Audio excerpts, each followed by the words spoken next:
quiero presentarles a ustedes al campeón de la mentira. Aquí vamos a lo mismo. Todos los periódicos son iguales, toda la prensa está vendida. No, no es cierto. No es cierto. Y decirlo es tratar de convencer a la gente de que no atienda a las denuncias que sí se hacen correctamente, de gente que se juega muchas veces la vida por informarnos.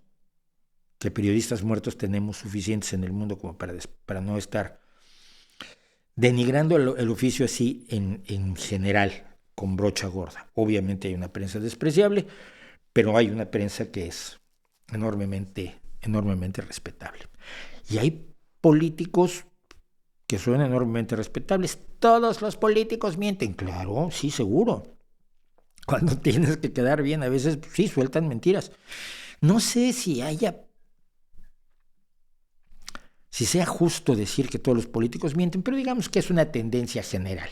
Si no es que mienten, es que son generosos con la verdad, o son fantasiosos, pero bueno, la mentira es un fenómeno corriente en el mundo de la política, pero no como este caballero que tienen ustedes el gusto, por decir algo, de ver aquí, que esta es su foto oficial de senador republicano que acaba de ser electo en las elecciones que hubo ahora, en noviembre.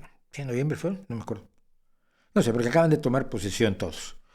Y se llama, creemos, dice George Santos. Pero igual no se llama George Santos. Entre otras cosas porque en el pasado se presentó como Anthony de Boulder. Y mucha gente lo conoce como Anthony de Boulder, pero él dice que es George Santos. Sabemos que parece que tiene 34 años. Podría tener más o menos, no lo sabemos. Sabemos que es un republicano promovido por Trump y por Steve Bannon, el ideólogo del nazismo internacional, con el que ya hemos hablado en varias ocasiones. Un día tengo que contar la historia de Steve Bannon. Bueno. Pero vamos a ver qué nos ha contado este poco simpático personaje. Bueno, primero que nada dijo que era judío.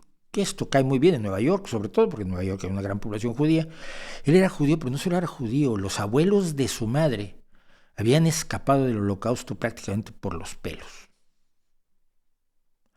Salvo que él es católico y los abuelos de su madre nacieron en Brasil y no salieron de Brasil más que quizás para visitar Paraguay o darse una vuelta por Argentina, pero algo así más o menos, porque fuera de Brasil no salieron sus abuelos, ni maternos ni paternos. Pero otra cosa que atrae además a muchas personas, aclaró que él era el primer senador republicano abiertamente gay. Y esto le atraía votos, por supuesto que le atrajo votos, no solo porque estuvo casado de 2012 a 2019, pero bueno, igual cambió de opinión, descubrió su verdadera sexualidad, no lo vamos a discutir eso, pero eso sí nos dijo que estudió el bachillerato en la escuela Horace Mann, donde obtuvo excelentes calificaciones, cosa que no es que dicen los funcionarios de la escuela Horace Mann, que nunca estuvo inscrito en esa escuela, pero tampoco estuvo inscrito ni en la Universidad de Nueva York ni en el Colegio de Baruch, donde también dijo que se había graduado en ambas universidades y además había sido estrella del voleibol. ¿Por qué del voleibol? No lo sé. Es una gran pregunta. ¿Por qué del voleibol? Ya podía ser del curling, pero él fue estrella de voleibol. No, jamás jugó voleibol tampoco. Dijo que al salir de graduarse de 2 universidades, con por supuesto excelentes notas, trabajó en Wall Street para el Citigroup y para Goldman Sachs, una gran empresa gestora de inversiones, salvo que en Citigroup y en Goldman Sachs dicen que no lo conocen, que nunca estuvo inscrito allí, que nunca trabajó allí, que para saber quién es ese señor. Dijo que tenía 12 propiedades en alquiler porque era millonario, porque había hecho una empresa de gestión de inversiones con la que había tenido muchísimo éxito, empresa que no está registrada en ningún lado. Nadie sabe, por cierto, de dónde sacó su dinero. Yo me atrevería a sospechar de Steve Bannon, pero son sospechas, no puedo decir nada. Pero además sufrió una tragedia muy, muy, muy importante. Su madre murió en los ataques del 11 de septiembre en Nueva York. La primera vez, pero la segunda vez murió el 23 de diciembre de 2016, porque resulta que el día del ataque contra las Torres Gemelas, el 11 de septiembre, pues ella no estaba ni siquiera en Estados Unidos, estaba en Brasil. Además, él cuando llegó a Estados Unidos, como era un buen actor, pues logró actuar en Hannah Montana, en esta maravillosa serie de televisión infantil que lanzó a Miley Cyrus, y en una película con Uma Thurman, una película que el Uma Thurman nunca hizo.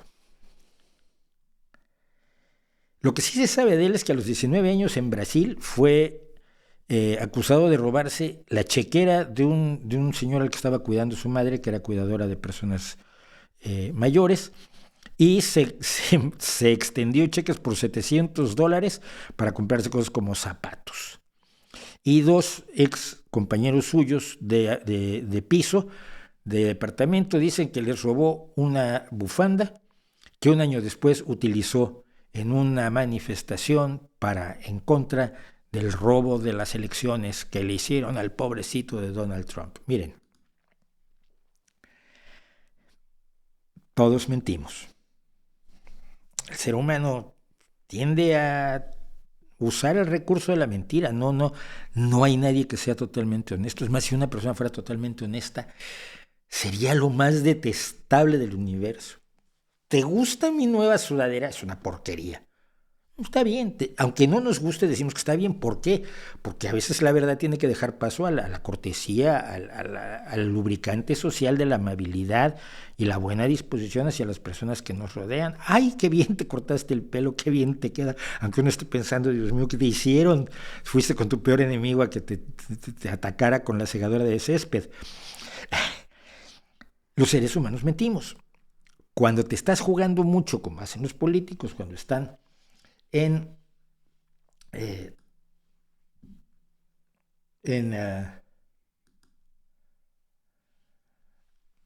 cuando están luchando por ser electos, pues es normal que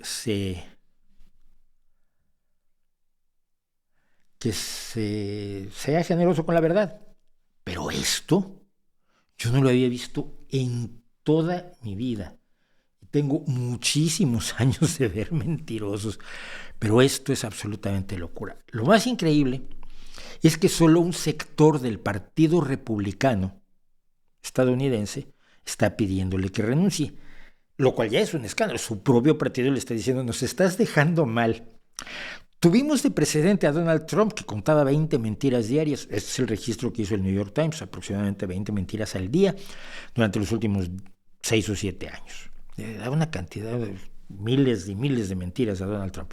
Tuvimos a Donald Trump de presidente, pero tú renuncia porque tú mientes demasiado. Eso ya es raro. Pero lo que es más revelador, creo yo, es que una buena parte del Partido Republicano no quiere que renuncie, porque tendría que hacerse una nueva elección y probablemente el Partido Republicano saldría bastante escaldado en el distrito de Nueva York, donde los votantes, eso sí, los votantes de este señor, están bastante molestos porque les vieron la cara o te han contado unas historias y tú, con base en lo que te dice, ¿qué pasa? Votamos por los programas políticos, pero también votamos por las personas, y esto se sabe. El carisma, la personalidad, la facilidad de hablar, la historia personal de un candidato dicen mucho. Le dicen mucho al elector para tomar la decisión de por quién va a depositar su voto. Entonces sus votantes tampoco están muy contentos, pero a mí me llama muchísimo la atención que haya todo un sector del Partido Republicano que no encuentre esto ni siquiera digno de comentario, ¿no? Ni siquiera. Es la degradación que está sufriendo la política, de la cual la tenemos que sacar nosotros, los ciudadanos, o no la va a sacar absolutamente nadie.